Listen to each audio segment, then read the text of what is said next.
ku kisenge tusabe tulina okusaba bwensaba ya asatu waizulu nga tumulinde ekisanja kikola ki ekijja kino kiba kinyumanga ova mu studio n'okikuba ettaffaali ku mutwe oba ekikuba peva ku mutwe nekivaawo kino tulikiwuna kubanga totolosi ng'omusuubidde nti ono ajja kujjako Museveni nga yaganja ayagala gwa Museveni amusuuze kyamusuuza so si kumujja mu kkubo yasigale mu kkubo eryatwala eggwanga mu maaso kinyuma nga kiva ku TV n'okikuba ettaffaali oba peva ku mutwe nekivaawo kubanga totolosi tulowooza kujja okusevinga ggwanga balowooza kubasuubira bbanga Tikyalumbi kano kabadde kanzise kanoko wallahi kabadde kanzise Allah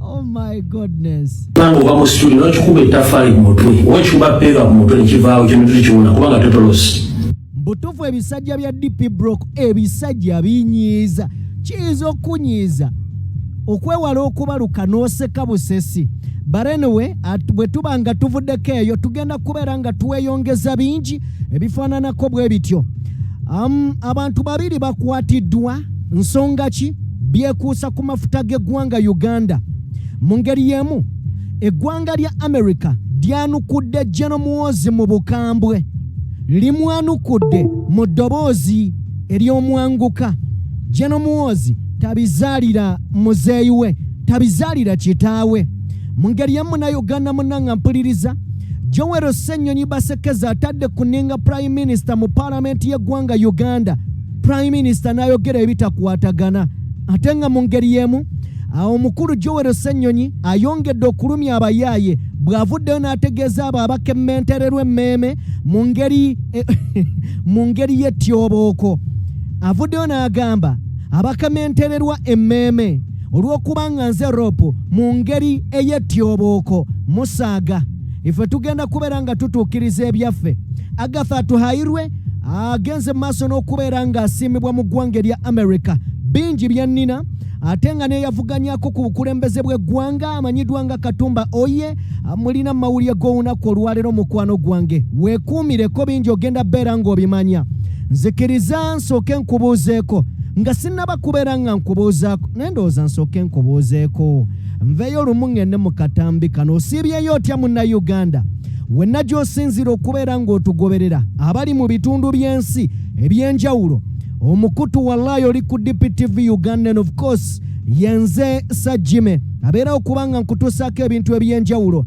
njagala kwebaza buli muzadde ali eyo nga wazaala omwana era omwenyumirizaamu naye muganda wange n'amala n'afuuka ezzike ku nsi kale nno bwali bwe buti nga n'omufuzi afuga eggwanga lino azadde omwana ow'obuwala era mu 2013 ne tuwulira nti omwana ono bamwagala abe ngambye wa buwala teekawo gw'oyagala I mean didigi mazima owakanamu ne atuuka ekiseera ne yeegwanyiza oba n'awulira ng'ayagala mutabani we yaba amusikira era mu 2013 ne tutandika owulya amawulire nga kwegamba nga gayitiŋŋana ekyaviirako n'empapula z'amawulire ezimu wano mu Uganda okuggalwa ne munnamagye yaganyuka amanyiddwa nga General Sejjusa bwe yawaŋŋanguka n'agenda e Bungereza nga kiva ku pulaani namutayiika gye yavaayo n'ategeeza bannayuganda nga mwami Museveni bw'alina enteekateeka ennambulukufu okubeera ng'aleeta mutabani we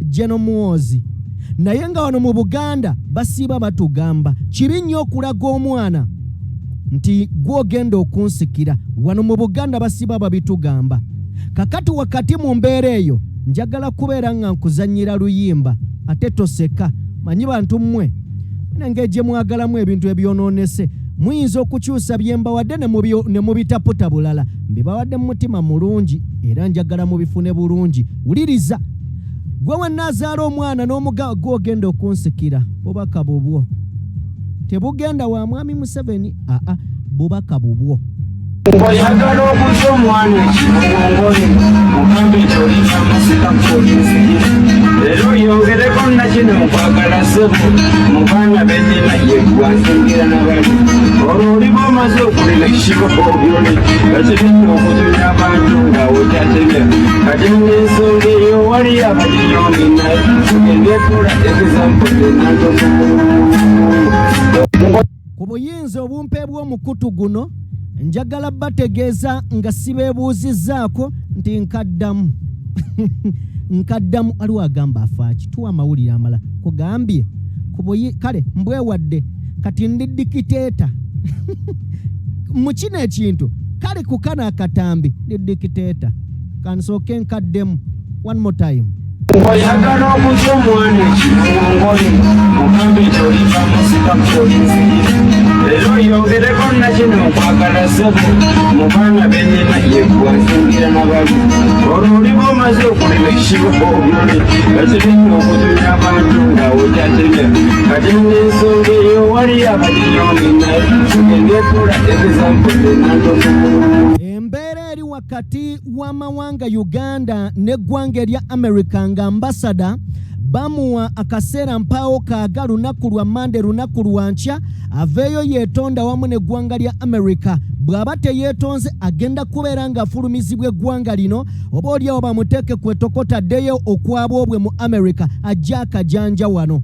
Ebyo ebigambo byonna ng'obiwulidde mwami Museveni gye buvuddeko yavaayo buteerevu n'agenda mu maaso n'okuba ng'asiima mutabani we emirimu gy'akola wadde nga tumanyi nti taata alinga seketerera omwana ajja afuga eggwanga lino ddayo mu kayimba kenkuwadde tugenda kubeera nga twongerezaako ebirala bingi. America nkugambye yamaze dde okubeera ng'eyanukula mu bukambwe yeeyo tuveeyo tugenda kubeera nga tukomawo otegeere full details mukwano gwange nga bwe zitambula. Katusooke mu kana akatambi akaticha Fred Rumbuye ng'atunnyonnyola nkiyite ntya ku mizingiriiti gya DP Block oba akakabinja k'abagwenyufu akakamwe akabinja ak'abasajja abakuze mu myaka abasajja abameze ebirevu naye nga bw'akanula amaaso oyinza olowooza alaba bulungi kumbe mujjudde endali abasajja abatakyasowala n'ogamba wagwani kyekituze ku basajja abamera envi. Njagala tusooke tuwulirize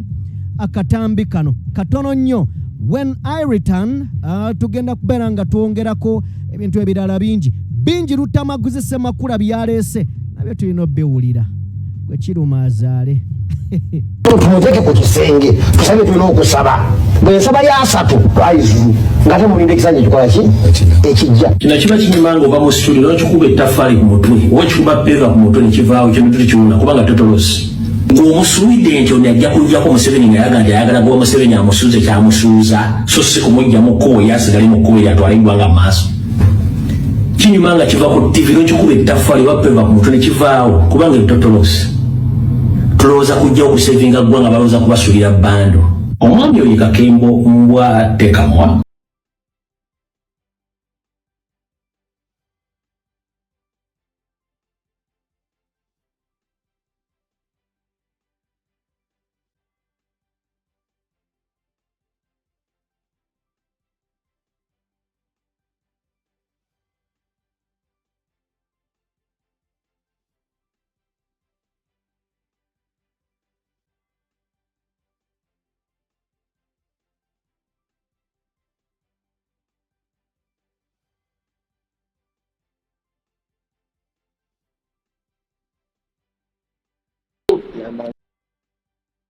bagenda kukyusa leader of opposition mwe muli n'ebintu ebiringa ebikanga Museveni ye Museveni yalitabuga nja ebitembireeta kale mujje tuteese mu kawate kasente ono kyayagala basupportinga ebyampuga byaleesi nabo bateekemu ebyabwe okufunirako ssente oba okyalina ky'ommanja nekyombuuza ku social media kuno ku bantu bano benkubidde emyaka 5 nga temubategeeranga kanga kuddizeyo olwokuotegeera abasajja badde mudiringana nkosoma omukisa guno ogwampuga gwaleese naffe okuyingizaamu ebyaffe tukube ku musajja osanga naatusuulirako ku kadondi k'ensimbi netaviiramu awo sofa muteke ku kisenge tusabe tulina okusaba bwensaba yansatu nga temulindikisa gyekikola ki ekijja bonna mugoba Museveni ennyo n'omuyiribya anaabo mutwala nnyo ng'agamba kati kano kakusuulidde nvaako azifuna ddala olusoma anaabo mumitireko ng'akwatako oluganda omu ng'abasuulira nga mulwanira buliwo akasinga bazikwala nagamba owaye kagende katanagende temukana ntekemukubaza. Okay, abo be basajja mbogeddeko ekimala saagala kubaddamu munzikirize mikwano gyange wenna gy'oli era gy'osinziira njagala kwebaza nazze olunaku olw'eggulo ngansaba leero kansooke n'okwebaza buli ssekinnoomu eyakutte kyewakutte n'okontributinga ku ssimu yange. Nkwebaza okuva ku ntobo y'omutima gwange. Nnyinza obbalimba naye Mukama Katonda alaba. Njagala bategeeza, njagala kubasiima, mwebale nnyo, mwebalire ddala. Ngenda kujja ne lisiti, wabula waliwo ezimu ku ssente ezazze nga tekuli mannya, naye ng'osobola otegeera nti zivudde US, zivudde wa, naye nga tekuli mannya. Wabula ngenda kujja ne lisiti okubeebaza. Essimu we tutuuse weewaawo. Nsaba naawe omulala mukwano gwange anyumirwe emboozi zenkola. Just tubalako emitwalo 4. Tubalako emitwalo 4. Olunaku olw'eggulo dwokka twafunye emitwalo 55. Kubalako emitwalo 4. Essimu si ya bbeeyi. Nkusaba mukwano gwange naawe okontributingeko, kubanga tuli abantu abali ku mukutu guno mukwano gwange tuwera tusobola okugula akasimu. Tuli abantu emitwalo 8,100 ku mukutu guno mu 74, emitwalo 8,174 tusobola okugula akasimu. Buli ssekinnoomu akutte kyokutte webale nnyo, webalire ddala. Ngenda kubeera musanyufu nga tufunye essimu eno. Mbadde nsaba onaku olw'enkya oba ku lwokubiri njanveiringe njibalage. Essimu eno yayonoonese, nabadde nva Mmengo, awo nabadde ku booda. So omusajja yabadde atutomedde, essimu yabadde kutu n'enva mu ngalo n'egwa, emmotoka n'egiyitako. So n'empunzika nga sirina ssimu, wabula neebaza buli akutte ekikumi kyo. Nja kujja ne lisiti nsobole okubeera nga mbayitamu. Njagala kubeera nga mbatwala ewa Honorable Lutamaguzi Semakula. Katusooke wa Honorable Lutamaguzi, then nzije tusobole okubeera nga ate tweyongerayo mu bigambo ebirala mukwano gwange. Katusooke wane wa Lutamaguzi asooka ayiseemu abasajja eggaali, nzije tusetule emboozi. Lutamaguzi Semakula. Mukyalo baani abo sijja kulabira kukaaba bagambe ewa sipiika nti Lutamaguzi atuyisizaamu yubaalo kugambye n'omudongo gwe bayita omudongo yeyafuula mpuuga ku bwaloopo. Waliwo yayasobola omuwa yadde obwa minisita sado minisita. Tubadde mu palamenti ekisanye kye ekyakubiri namusangayo. Mpumpaayo gavumenti yamwali yadde akafo k'okulabirira basado minisita. Wali ogirabyeyo? N'omusajja akutte akuwadde obwa leader of opposition okukumbya ebyokukumba. Atujjija mu kufa ogulala ogunene ogwa commissioner. Atotandise okumusekeetera. Ntobalina lina balengererawo. Mwena balabanga ali ku mawulire nakulabanga gwengo oli ku mawulire ga palamenti nembaga n'ettiimu y'amawulire nti abo abasajja mbalengedde sidiringa nabo. Era namugamba paka boolidde nasobola kutuula mu lukiiko lwo. Ffe tutuule eno ne tusengejja. Era Kyagulanyi agenda okitegeera nti abasajja no badde bamusekeeterera. N'ababaka ba palamenti abasinga nga bonna bamaze obba influence nga bamu bakomawo lwa kaadi. Nga babagamba genda kale nabali olabe. Ne batandika okwejjazza abamu. Wali tobalengeranga abamu abatambulanga nga bakiiba. Naye nga ffe twabalengera tubaga nti omusajja kyakola agezaako okutulwanira okulaba nga tuzimba ekintu kyaffe si mukukola ssente. Nga bannaffe bakirowooza nti opposition erikukolamu ssente ne bagula ebizimbe ebweru w'eggwanga, ne bagula ebizimbe wano. Era ennaku ezo nasoomoozaako ne ku minisita omu wa Mwami Museveni. Ne mugamba nti wagamba nti Mwami Museveni ateekawo obukulembeze bulungi ne bannammwe. Kituufu kikyamu. N'agamba kituufu Museveni ateekawo obukulembeze. Ne mugamba nti wakibulwa kuwa obwa minisita musooka kugula amayumba bweru wa ggwanga na famire zammwe zifulumya. family zonna buli mukungu family eriwe buli mukungu tasomeza mwana we wana mutute bwe ono mukulu wa education scheme yaffe wano buli kimwa kisse nemba buuza nti okyali badde kiraga nti bulira confidence mu bukulembeze bwamwe kuba mukuumibwa mundu mukuumibwa biki kwe kusomeseza wano abaana bamwe n'okubawuliriza n'okuba nga temugula mayumba bweru era buli wawulira nga bataddewo sanction buli mukungu akeera kusoma mawulire tuwaye tubanga bantaddeko ennyumba yange ne famire yange ne babanga bagiggaliddeyo kubanga byebanyaga bafulumya bweru wa ggwanga kati ffe tukomowale tugamba abakulu bannaffe nti ennongosereza muzireeta tuzaagala nnyo naye mwe abazikulembedde mulimu amatobotobo mukiibakiiba muzze mukiibakiiba era mwe mutudireyingisizaayo eno gye tuli kwekisooka mwe muliwo okukola sente ne famire zammwe abo mukyalo baani abo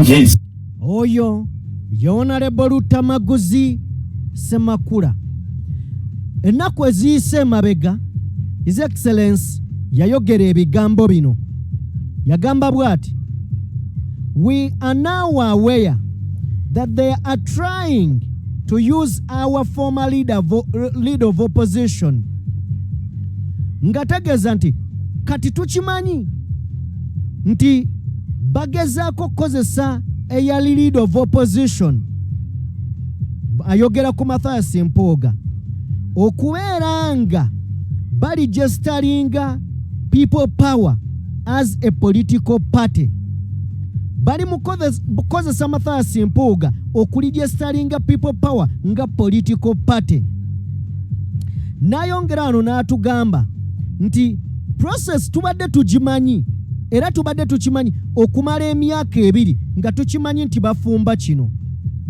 era nga bakozesa abantu abo bennyini ababadde muffe nga intentions zaabwe kukakkanya maanyi ga NUP era n'atugamba Bobi Wine mu kiwandiiko ky'ensoma wano nti abo bennyini okumala emyaka 2 tubadde tubamanyi nga batuli munda naye nga tubamanyi ebiruubirirwa n'ebigendererwa byabwe ne gwe bakolera naye twayagala tubamanye tubakamule tubategeere tubate nga tebakyalina kye batugamba banongono gayi mugezi Bobi Wine mugezi Mpuuga ebintu byali mukola leero Bobi Wine akugambye twabimanye emyaka 2 egiyise nti batulira mu ndanga nnyana ajjukira obulungi Bobi Wine yatugamba nti ku ssente obukadde 5 ffe twagenda zitegeera yagamba nali nazitegeera nga yakazifuna naye nga bw'omanyi tetutta kibenga tetunnakikenenya ndusu twalinda kubanga twamanya singa tuvayo ne tubyogera bagenda tuwakanya twalinda obukakafu bujje tuwogere nga tulina obukakafu bannangono gayi mugezi bwe liba ggwanga nga lirina omuntu omukwata mpola omugumiikiriza era omwegendereza Bobi Wine mwegendereza akugambe bino Mathias Mpuuga byali mu kuleeta amateeka galeese ne kino kibali mu kuwandiisa people power bagifuule political party agamba bino nabimanye emyaka 2 egiyise nti bano baagala kubikola kyokka leero lwavaayo ku taking action naye akugambye naffe tuwabamanya ne tusala tusooke tubakamule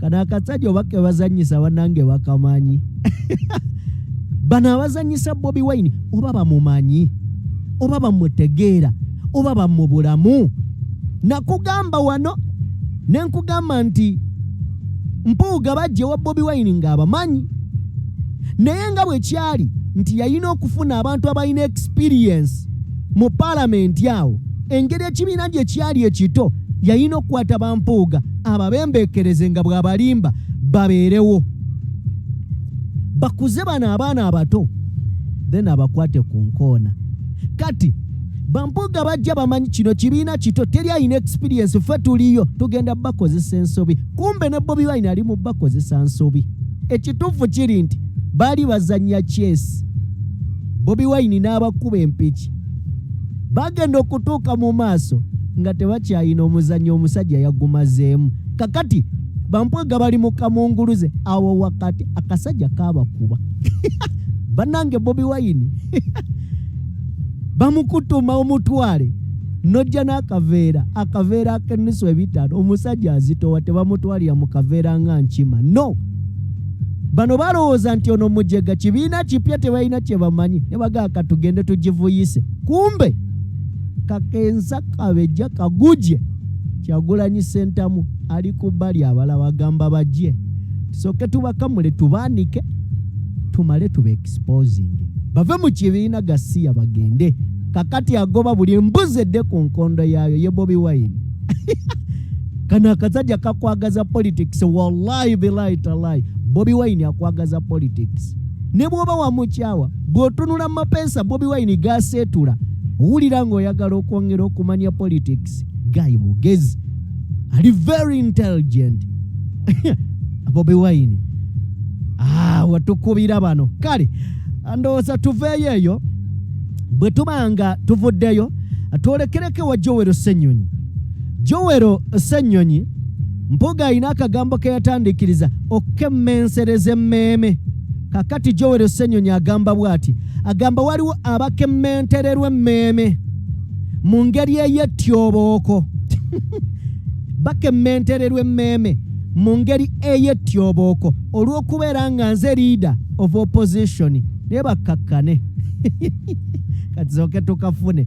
Bannange omanyi omuntu nga kubira mu kodize kati mpoga ayina akagambo kati Joel Ssenyonyi mwali mwakuba mu kagambo kennyini mwamukubira. Wulira bana abana bannopu bannange bagezi ekitenkani bato mu by'obufuzi ne bali smart obwongo busala bulinga bwa Mundaye tulina bannaffe abakemettererwa emmeeme olwokuba mundaye tulina bannaffe abakemettererwa emmeeme olwokuba nti Joel Ssenyonyi yafuuka leader of opposition era kibaluma nnyo bambi.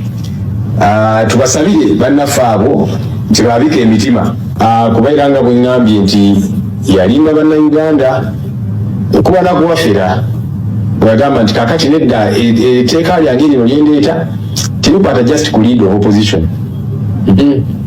Twagala nti deputy speaker naye alondebwe ng'ava mu opposition akalulekebwa kaba kawedde anaabeera namba 2 atule mu parliament nga leader of opposition n'ebirala. Ne bw'osoma biiru ye tebiri mu biiru yonna yonna ekwata ku leader of opposition. So yawuddiisa abantu kubanga banne abamutuma okukola ekintu kino tageti yaabwe yali Ssenyonyi. Naye nga bwe ŋŋambye nti nze sijja kusirika okwogera ku nsonga ze mbadde njogerako okuziremerako paka era akaseera konna kendi mu ofiisi eno nja kusigala nga ngemeddeko. Ye Joel Ssenyonyi Besekezi yava mu mawulire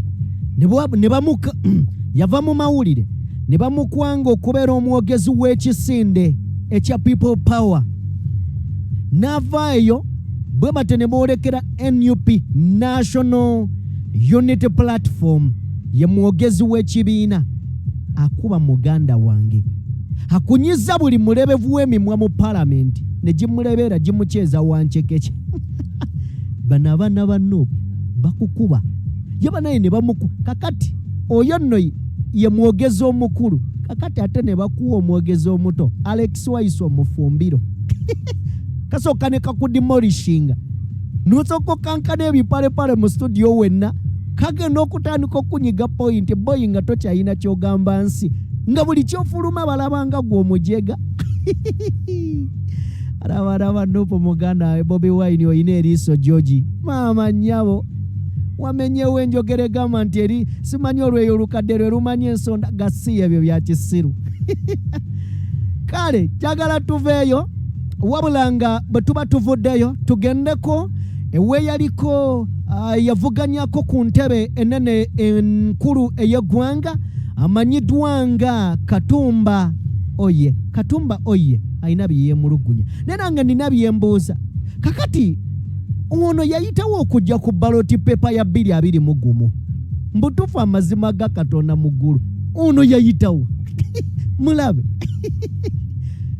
mumanyi muno mumususu kati mutuufu guy ebiyitibwamu olina okubeera omufumbo, olina okubeera ng'olina amaka, olina okubeera ne business ng'erina tini namba ekakasa nti osasula omusolo. Oyo byonna ebyo byemmenye teyabirina, teyalina maka, apangisa single room najja ku ballot paper. Buli ssekinomu akutte ky'okutte, webale nnyo, webalire ddala. Ngenda kubeera musanyufu nga tufunye Bannayuganda bannange, kano kagende eri National Water and Sewage Corporation. Amazzi mugajja mugajja Dubai ge mutukuza naye nga bbeeyi yammwe etususeeko. Ebbeeyi yammwe etususeeko. Amazzi n'amasannyalaze birina kubeera bya layisi kubanga bya muntu wa wansi. Actually tubisasulira n'omusolo.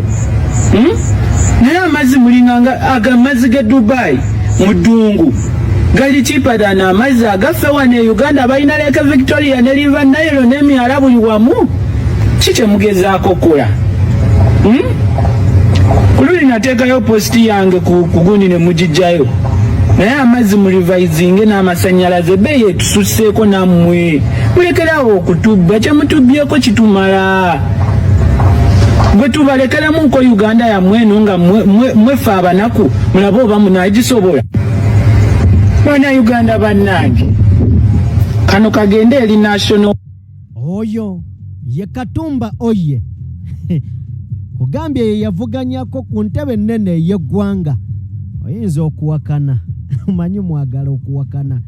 Sewe oyo ye Katumba Oye ya gavumenti eno mutukoze ebintu banammwe. Baranewe njagala kubeera nga nkwongerayo Munnayuganda ampuliriza mu biki oba olyawo. Bwe tuba nga tuvuddeko eyo njagala kubeera nga nkutwala mu bigambo bya munnamawulire amanyiddwa nga Agatha Atuhairwe. Agatha Atuhairwe yasiimiddwa mu ggwanga erya America. Wali mu Time Magazine bwe yalondeddwa okubeera omu ku abo abeewaddeyo okulwanirira omuntu wa wansi era omu ku abo abasinze okulabisa ng'enjogera y'omulembe guno.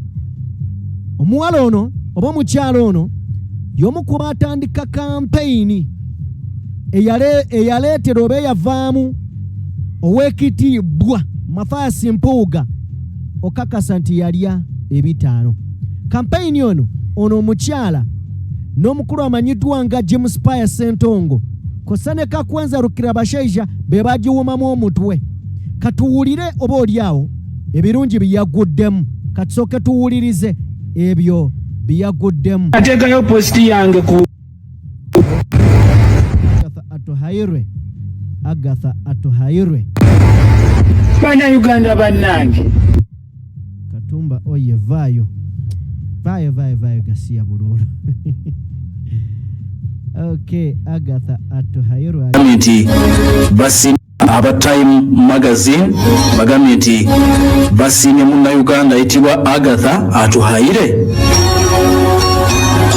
Agatha Atuhaire bamusiimye bamugambye nti ali omu ku bantu 10 emerging global leaders abalabisa okulabika nti bashapinga future y'ensi mu fields ez'enjawulo. Bamutunuulidde omukyalo ono gwe bayita Agatha Atuhaire bagamba nti y'omu ku bantu abatunuuliddwa okushapinga future y'ensi eno, omu ku bakulembeze abajja Atuhaire. Time Magazine balina kye bayita Time 100 list efuluma buli mwaka batunuulira atuwuliriza abantu 10 100 individuals ne bagenda maaso n'okuba celebratinga ebyo bye babeera bakoze era bagamba nti bajja kudefininga next generation of leadership nadamu y'obukulembeze. Kakati Time Magazine eno yegenze maaso n'okuba nti etunuulidde omukyala gwe bayita Agatha Atuhaire ne bagamba nti ono alina a fearless approach to investigative journalism, munamawulire, and commitment to transparency and accountability in Uganda's political and media landscape. Bamutunulidde ng'owamawulire omunoonyereza ekyokubiri bagamba nti engeri gy'asabamu accountability eri mu Uganda ng'asaba accountability eyo kijjidde mu kaseera nga yavaayo n'akulemberamu okwolesa nti obuli bw'enguzi obuli mu palamenti y'eggwanga. Agatha Atuhaire kakati ono gwe twogerako gye buvuddeko ye yatandiikiriza okulabisa palamenti bwe twogera ekigambo okulabisa oba kale katugambe ekyo kyeri nnyo ku nuupu abanuupu bwe basinga okikozesa kakati yatandiikiriza okuggyayoko ebyama ebyali biraga nti palamenti y'eggwanga waliwo ensimbi nnyingi ezaali zigenda maaso n'okulabika nti zitambula mu mikono egitali mituufu nti abakulembeze ku palamenti baali baguddewo na accounts ez'enjawulo nga teziri mu mannya gaabwe nga bayisaako omusimbi kw'ossa n'okusasula abantu abataali bakozi ba palamenti. Kakati oyo n'atandika okulabika nti abikubawo ensi n'ebitegeera. Ono y'omu era ku ba activist abaavayo okwagala okulaga obutali bumativu n'engeri palamenti yali etandika esaasaanyamu omusimbi abantu abawerako bamale bakwatibwe y'omu ku baali bakikulembeddemu. Agatha Atuhaire kakati asiimiddwa bamutadde ku lisiti y'abantu 10 mu nsi yonna abatunuliddwa nga ba future oba next generation leaders abajja okubeera ab'omuzinzi. Atuhaire ono teweerabira nti omwaka ogwedde ogwa 2023 omukago gwa European Union gwe gumu gwagira maaso n'okulabika nti gumusiima olw'okulwanirira eddembe ery'obuntu n'okusinga ery'abakyala. Waati eno n'agifuna munda mu ggwanga eritibwa erya United States of America bamutumya nti 2023 ne2024 abadde omu ku bantu abalwanirira ennyo eddembe ly'abakyala. Agatha Atuhaire. Okay, oye Agatha Atuhaire omu ku bavubuka oba ku bakyala mu Uganda abo abaagala enfuga eri mu mateeka ey'eddembe. Era bw'ogenda ku Twitter handle ye oba X ojja kusanga nga waliyo kifaananyi kya Sammy the Mighty Family ali mukomera mu kiseera kino. Kale nno ebyo bwe bityo bwe biri mukwano gwange ampuliriza bwe mbanga nkuggyeko eyo njagala era osooka nzikirize atusobole okubeera nga tukkirirako mu nsonga zino wammanga. Ensonga ze njagala tube nga tutunulako ampuliriza mukwano gwange ze nsonga za Joel Ssenyonyi. Joel Ssenyonyi yasinzidde mu parliament n'ateeka vice president no prime minister Robinah Nabbanja ku nninga bwe yavudde n'amugamba nti obusimbi bwe mukutte miliyoni 2 okulirira abantu b'ekiteezi busente butono, in fact butinniinya busirikitu mwandibadde temunyooma bantu b'ekiteezi. Robinah Nabbanja wano yamugambye nti nammwe aba opposition mukwate sente mulirire abantu b'ekiteezi. Kyajje Joel Ssenyonyi mu mbeera bino bye yayogedde tusooke tubiwulirize. Okay, Joel Ssenyonyi. Rent for this, you replace this. I don't know. Help us understand how you also came up with the 2 million. I am thinking about the 2 million shillings though. Maybe if the Prime Minister could break down and adumbrate what exactly is the 2 million shillings going to do. You see, I began by appreciating because something has come through. But I'm saying 2 million shillings for people that have lost everything is too paltry, it is too little. So I don't know how you came up with the calculation for 2 million shillings. Maybe if we can have a better understanding, because we who keep interacting with these people and their urgent needs and challenges, 2 million shillings is really a paltry sum. Maybe if you could guide us so that they know. So this 2 million, you can, I don't know, pay rent for this, you replace this, I don't know, help us understand how you also came up with the 2 million. You as leader of government, of opposition, you can also make some contribution. People have been contributing. You can also do some contribution. Right, Honorable Speaker, the matter we are dealing with is a very serious matter. It's a matter of life and death. People have died. Many are still buried under that garbage. Several people have been to that place. I went together with a couple of leaders, donated items and so on. I'm not sure if the Prime Minister is in order to turn this into a jocular matter, because you are government, and that's why we are tasking you. So for us to say, one, we appreciate the 2 million, but it is too little, please add to it. And she's saying, no, you also go and contribute and add to it. I get the feeling like you are abdicating from your responsibility. That's why you are government. Oye Joel Senyonyi nagambye bana abaana amazima gali nti balalamu. Balalamu bwayimirira aba ayimiridde. Now bwe tuba nga tuvuddeyo eyo njagala onzikirize tudduke tugende mu mboozi eno. Njagala onzikirize tudduke tugende mu mboozi eno. Tumanyi ebigenda mu maaso mu ggwanga. Jeno Muhoozi yawa ambasada w'eggwanga erya America olunaku lwankya ku Mande ku ssaawa 3 ez'okumakya aveeyo yeetonde, bw'aba teyeetonze bamusibireko ebibye akwate ekkubo adde ewaabwe. Jeno Muhoozi yakaawa. Tulinze olunaku olw'enkya. Eggwanga erya America lyavuddeyo ne ligamba Uganda ejjudde omuzannyo. Era ebintu Mwami Museveni byali mukola kwagamba Muhoozi byakola Museveni abimanyi era abirinamu n'omukono. Muhoozi tava mu bbanga kubikola. Abajjukira waliwo akatambi Mwami Museveni we yagambira nti Saddam Hussein ne Gaddafi abazungu babasanga tebeetegese. Naye singa yeye in fact yagamba singa balijja kumufirika omulala nga yeetegese bajja kukitegeera. Yalinga asindika obubaka nti abo bo mwabagwiridde naye ke mulijja ewange nja kuba mbayuze kwegana n'amannyo nga yuze. Byonna bigenda mu maaso. Tulinze olunaku olw'enkya kyekigenda okukolebwa gavumenti y'eggwanga Uganda. Mwami Museveni yavuddeyo n'abaka akatambi kako. Akatambi kano abataakategedde njagala tusooke tukalabe. Otegeere ki kye nkugamba. Keekano Mwami Museveni nga akola byakola. Katusooke tukalabe tukategeere.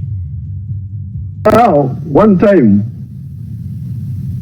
I told people about karate. Karate. When you are fighting, you are to learn karate. Now, with karate,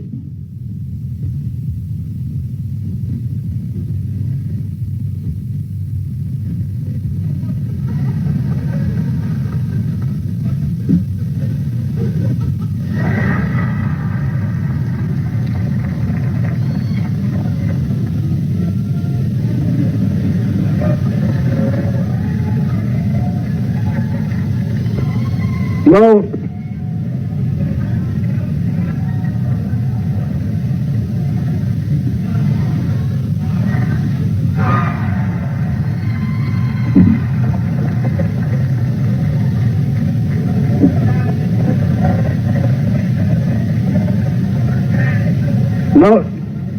you have seen how I am protecting myself. The whole body is mine. The whole body, the head, the what, they are all mine. But karate says, please, if you don't want to die, there are 2 areas that you must protect.